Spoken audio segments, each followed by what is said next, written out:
pinunta nating spot ay bago. So sinubukan natin lumaot ng hapon dahil sa madaling araw ay sobrang haba ng low tide. So ngayong hapon ay low tide din pero hindi masyado, nakalusot pa yung ating bangka. Ayan, ganun pa rin yung dala nating lambat, yung ating lambat na panghipon o yung ating 3-ply net. At ang hangin natin ay hangin hamihan. Ayan, kita pa rin na may agos. Dito pa lang yan sa gilid.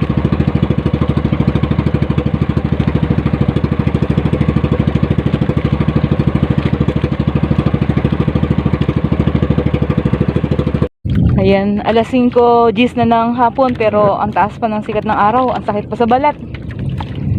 At ito, katatapos lang nating nagbagsak ng ating lambat.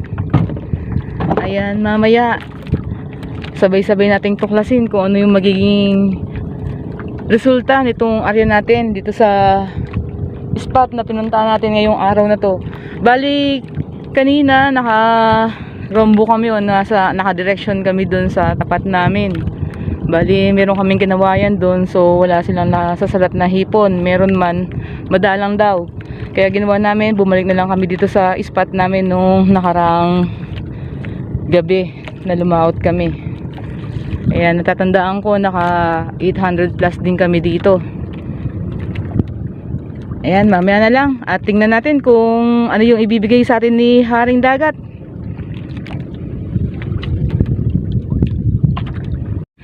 Ayan po mga idol, habang naghihintay ng oras ng paghila, ayan si Oshino. Ano to? Plastic.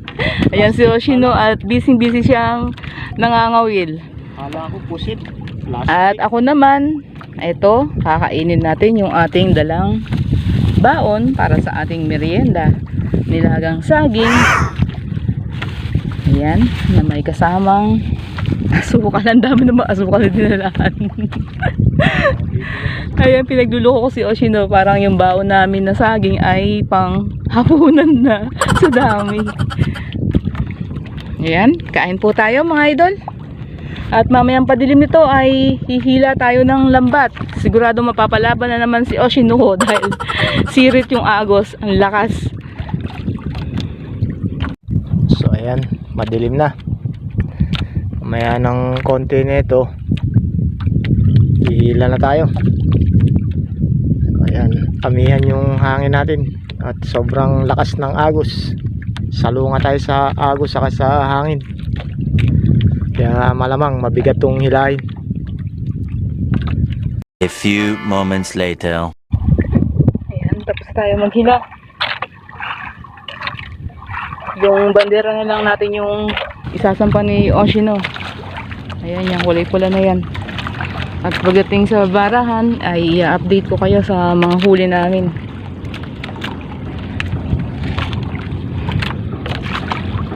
Ayan, tapos tayo magtanggal at yung ating lambat ay bukas na lang natin yan isisinsay dahil gabi na, magdadala pa tayo sa konsignasyon. Ayan, nakahuli kami ng malaking ahas o malabanos. At ito yung aming dadalhin sa konsignasyon. Ayan, maraming tubig idol, kaya lutang. At ito yung mga alimasag natin. So tara, samahan nyo kami sa konsignasyon para alam natin kung magkano yung ating ibebenta. Ayan, consignation mode. Ayan, ito yung ating mga yung ating alimasag nasa ilalim at yung kaunting hipon. So konti lang po mga idol yung ating hipon at ito yung ating sapsap. Ayan. Napapanood ka dito yan. Ano niya? Dito na nawawala akong tsahin. Kami yung nawawalang tsahin. Guys, magkapalit sila guys. Ayan. Ano?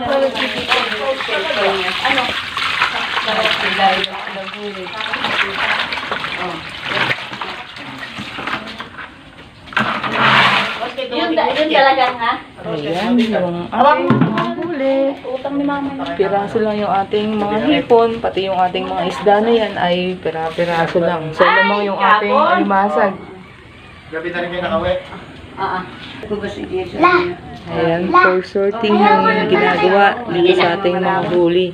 Sama-sama na lang lahat yan, Rod. Lahat ng hipon. Nanap ko to si Jason, wala daw ako malaman. Nakablock ako na post. Nakablock. Hipon. Ikaw lang pinasimulan na dyan sa akin. Gusto talaga yun. Walong guwit. Ayan.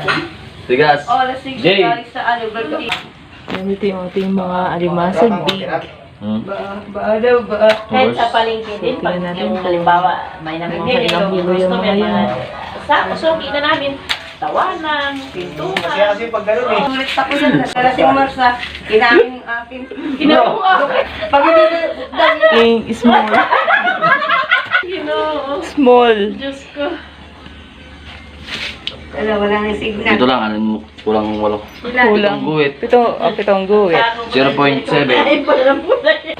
Taksay. Babae, yun yung babae. Videoan mo, Kling. Isang guhit. Oo. Ilan? 7. Pitong guwit. 0.7. Oo. Oo, mga vlog kasama nito. Samot. Samot. Uy, ba't may mga busog nga pala? Kling-kling kasi. Si ano yung anak niya? Samot. Samot. 1 kilo. 1 kilo. Samot. Ilan? 1 kilo. Una yung inom kaysa sa pagkain namin mag-isa. Ito pape niya. Halo. Halo. 4 na guhit. 4 na guwit. Ayan, tapos na po tayong magpakilo. Puro, Ito naman nakakakusan si... ano tawag dito, alang-anin. Gagawin niya mamaya. Umunti ka na nang hindi makakilo. So, bawi na lang tayo ulit bukas. So, yan po mga idol, yung ating kinita sa gabi na to.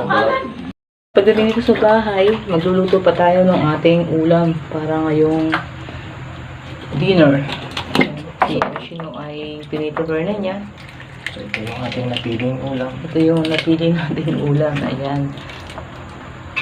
Ito lang kagandahan. Pagka tayo lumalaot nung ating bangka, makakapili tayo ng gusto nating ulamin. Ayan. Kaya yan yung napili namin. May pusit, islang alakaa, at itong ating non-check na hipon, at itong mga alimasag. At ito pa, inuwi namin tong aming malaking ahas na nahuli na gagawin namang daing ni Oshino. So mamaya, papakita namin sa inyo kung paano yung pamamaraan ng aming pagdaing dyan. Ayan, sisimulan na nating gawin sa pagdadaing itong ating inuwing malaking ahas. Ayan, si Oshino yung gagawa niyan dahil siya yung expert dyan. Ayan, bali nung nahuli sa lambat natin yun ay natakot po ako. Dahil ang galaw niya.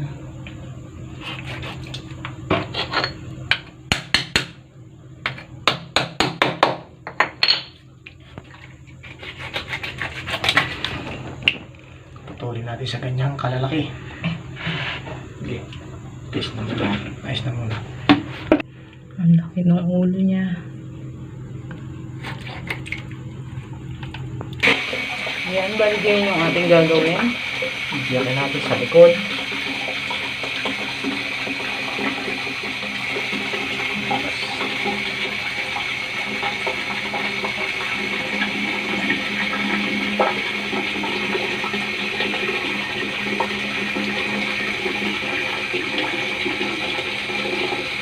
Ito yung nababay sa suka.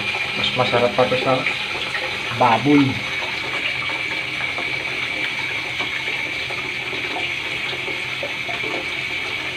Kahit lang ito kalaki. Lapad na ito pag nabiyak natin.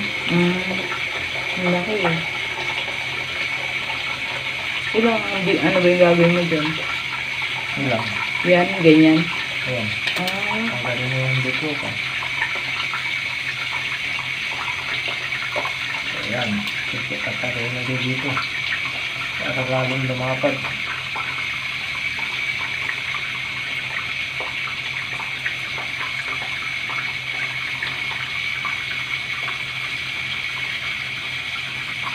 Ayan, nalapad na siya. Lapad na.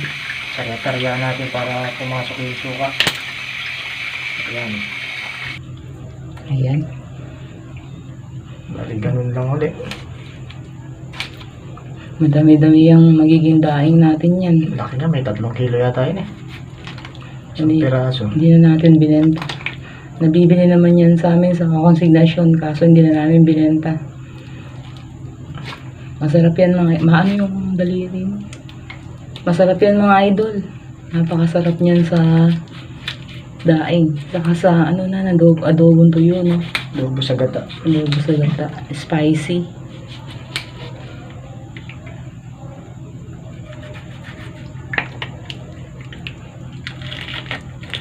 Tanggalin na natin yung kanyang bituka. Ang laki pala ng bituka niya, kaya pala kung lumunok siya ng isda, ayun. Siyempre, asin.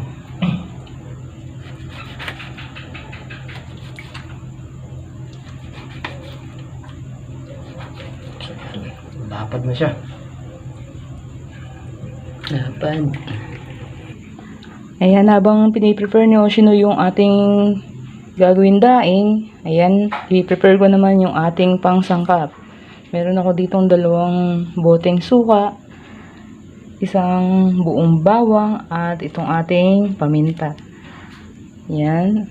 Ganyan lang po kasimple yung ating panangkap dyan. At syempre, lalagyan natin siya ng asin para sa pampalasa. Ayan, nadikdik na natin yung ating bawang. Sunod naman natin ilalagay yung ating suka. Ayan, bahala na kayong tumansya mga idol sa dami ng suka na gagamitin nyo. Kung gaano kadami yung dadaingin nyo. Yan, importante hanggang sa ibabaw ay magkaroon ng lumubog yung ating idadaing para mas lalong maluto siya sa suka at manuot yung lasa ng ating pambabad na ito. Ayan, nailagay na natin yung ating crack na paminta. Sunod naman natin ilalagay yung ating asin.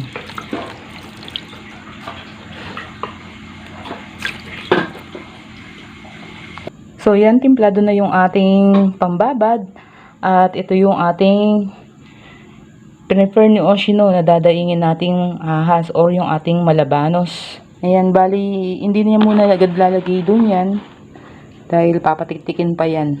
Para matanggal yung tubig niya sa karne niya. Ayan na mga idol. Nailagay na natin yung ating malabanos sa ating prefer na pambabad. Ayan, tingnan nyo. Puting-puti na yung ating karne ng ating malabanos. Ayan, bababad natin yan ng 24 hours. Then, after nun ay pwede na natin siyang ibilad or pirituin. Ayan, depende po sa inyo kung ibibilad nyo or hindi. Ganyan lang po kasimple yung ating ginawang pagdadaing ng malabanos. Ayan, meron tayong siguradong pang-ulam na masarap. So, ayan mga idol, nandito na tayo ngayon sa bahay. At inyo pong nasaksiyan yung ginawa namin paglaot ng hapon. So, masasaksiyan nyo po siguro ng mga ilang sunod na araw nito yung ating paglaot sa hapon. Gawa ng sobrang haba po talaga ng low tide sa umaga, kaya hindi tayo makalaot. At pangalawa, yung mga kasama natin doon sa barahan ay sa hapon sila lumalaot. Kaya kailangan natin sumabay dahil nakakulong yung ating bangka. Wala tayong dadaanan. Ayan, kung bago ka po dito sa aming munting channel, yes po, ikaw po, at gusto mong mga fishing content na aming ina-upload, maaari lamang pong pakipindot ang subscribe button sa baba na itong aming video at huwag kalimutang i-click ang notification bell para ma-update ka sa mga bagong videos na aming ina-upload. So, bye for now. Thanks for watching and see you to our next video. Thank you. Bye-bye.